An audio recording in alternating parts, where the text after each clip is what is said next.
This is the Lone Creator YouTube. We hope this video helps. You start by signing into your Google account and opening Firebase. Once signed in, click Create Project and give it a clear name. This creates the project namespace. Make sure to choose the correct region because it affects latency and billing. If you need analytics, enable it now, otherwise skip.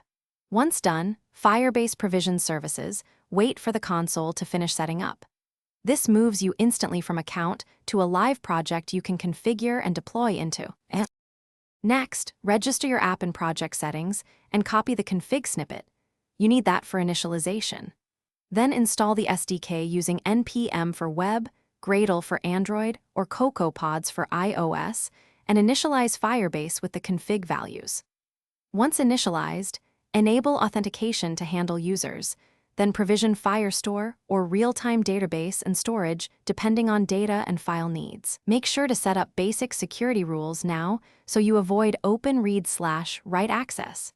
This prevents accidental data exposure. Finally, test your app locally with the emulator or dev server, then deploy using Firebase Deploy or configure GitHub Actions for continuous deployment. Once live, use the Firebase console. Check monitoring, Crashlytics, and logging to validate performance and catch runtime errors. Make sure to review database and storage rules after deployment to ensure security.